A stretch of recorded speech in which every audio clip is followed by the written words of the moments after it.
I got in a fight, almost got in a fight. It's complicated. I was in a bar in Austin with my wife, and it was during COVID, and a woman came to our table, and she was maskless. And this bitch came over, no mask, all H words. Hi, how are you? Droplets was coming out of this bitch's face. We all covered our drinks. Oh, bitch, what are you doing?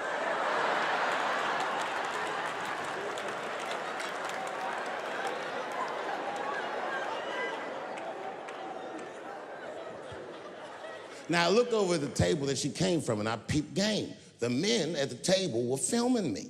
This happens when you're famous. People will come over and try to rattle your cage and get you to say something stupid or dumb so that their buddies can film it and they get a video of you embarrassing yourself. And clearly, I said, this is what's happening.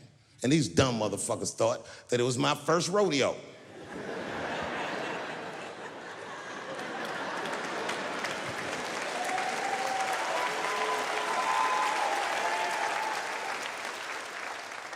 Sadly, it worked. I ran right over there. I said, I pointed right in the camera. I said, you's a bitch-ass nigga for doing this to me.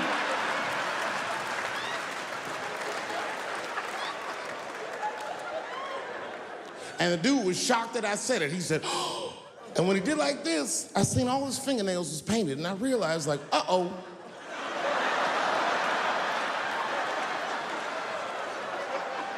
This fella's gay. Now, you know how I talk. I call everybody a bitch-ass nigga, you know what I mean? But that's not a right thing to do if they're gay, you know what I mean? And now I was in trouble. And not only that, the motherfucker was huge. He stood up, he was towering over me. He must have been 6'5", a big, white, corn-fed, Texas homosexual. This nigga was ready to fight.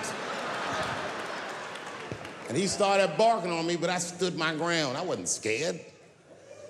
How could I be scared? This motherfucker's shirt was tied up in a knot like this. Oh, fuck this guy. Let's go, nigga, let's go. I thought we were gonna come to blows. I was ready, And then, right when you think we would fight, guess what he did?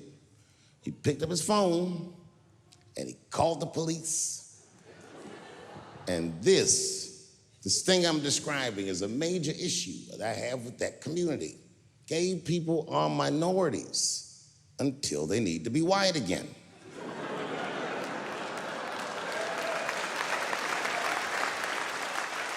I'm being very brutally honest so we can solve this problem. I'm telling you right now, a black gay person would have never done that to me. Because a black gay person knows when the police shows up, they're not gonna care who called them. They don't show up like, which one of you niggers is Clifford? We're all Clifford.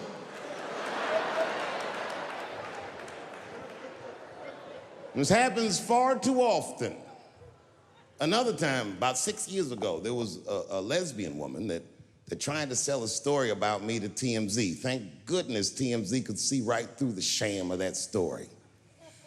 This woman claimed that I beat her up in a nightclub because she was a lesbian. That is fucking crazy. Bitch, I didn't even know you was a woman.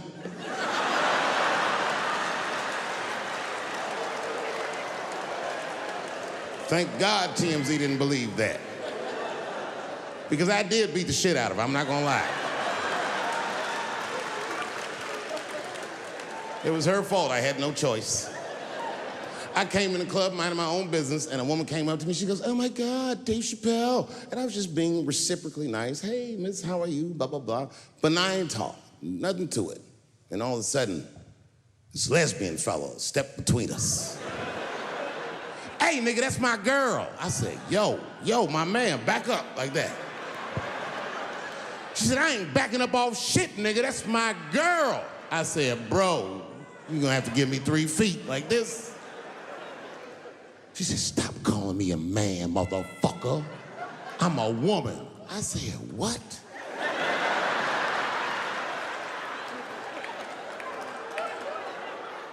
And then I looked deep in this nigga's cheekbones. I said, oh my God, you are a woman. It was just too much for me to even wrap my mind around. But I tell you what, I unballed my fist immediately, and I softened my posture so that she would know she's in no danger. I even changed the tone of my voice.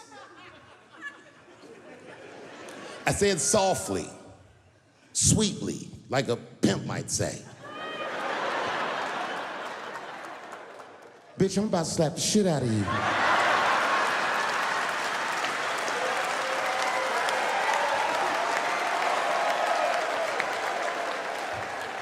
I should have done it. Oh, I wish I didn't say that. She dropped that foot back. Boop, she was in a perfect southpaw stance. Her shoulders were angled correctly. Her head movement was good. I said, oh no! This bitch boxes for real. She threw a wild hook at me and I saw it coming from yesterday, so I slipped it like this. I had no choice. I had to go to work. I let that jab go. You should have seen me go, nigga. I tenderized them titties like chicken cutlets.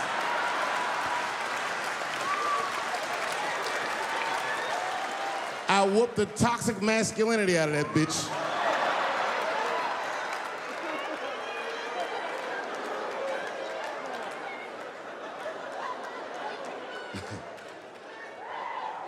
That's why I don't go out no more. Just trying to chill.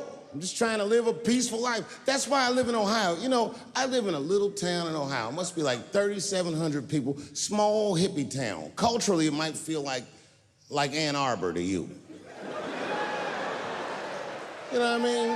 Just a bunch of hippies and shit like that. And niggas always ask me, like, Dave, why you live in that hippie town? And I'd be embarrassed to tell them the truth. But you know why I live there? Because Yellow Springs, Ohio, has the most beautiful women in the world.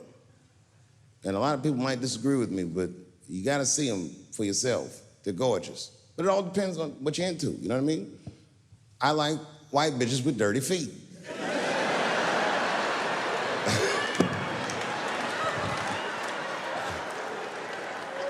If I had a strip club in Yellow Springs, I would call that shit strippies. All naked hippies all the time. And I'd only hire girls with long titties and long vagina hair that looks like they slept on it. And I would keep a pile of dirt right next to the stage. I come like, bitch, get your feet in that dirt and get up there and give those people what they came to see. Chalk up, bitch.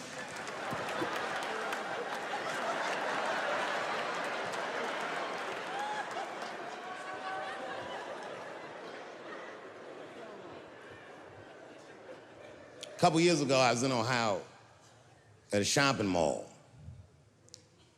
An old white lady, this is true, she was following me around the mall, which sounds paranoid, but I'm sure she was following me. Mean lady, too. You ever see a woman with lines on her face that just tell you, like, even if she smiled, it looked like it would hurt the muscles in her face? I knew she was following me because she was at places that had nothing to do with her. I'd be looking around like, what is this old bitch doing in GameStop and Foot Locker and all the places I like to go? Every time I see her, she'd just be looking at me on me. And eventually, I forgot about her. So then after I'm shopping, I go all the way to the back of the parking lot. I'm parked all the way in the back. And as soon as I open my car door, I hear a voice go, David Chappelle. Just like that. I didn't even have to look. I knew it was her. And I looked back, and sure enough, there she was, that face. To be honest with you, she probably wasn't even that old.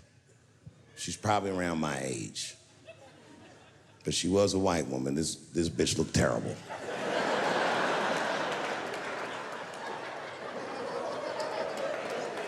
Going all the way. I kept my cool. I was nice. I said, hello, miss. And she didn't say anything back. All she said was, I watch your comedy. I said, uh-oh. And then she says, it's true, she goes, it sounds to me like you hate women. I said, well, you know what, miss? It's art. And you're free to interpret this art however you'd like. But I can tell you, as the maker of this art, that I don't believe that I feel that way.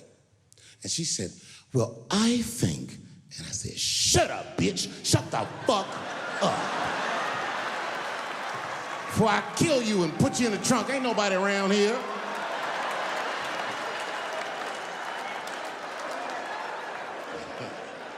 I'm just kidding, I didn't say that. I felt that way, but that's not what I said. I was more clever than that. You know what I said? And this is exactly what I said. I said, Miss, before you finish that statement, let me ask you a question. Where'd you see me? Did you buy a ticket to a concert I did? I doubt that. Or maybe you watched one of my specials on Netflix. Or did I follow you to your car and do my act? She said, what? I said, keep it in the comment section, bitch, this is real life. Ta-ta.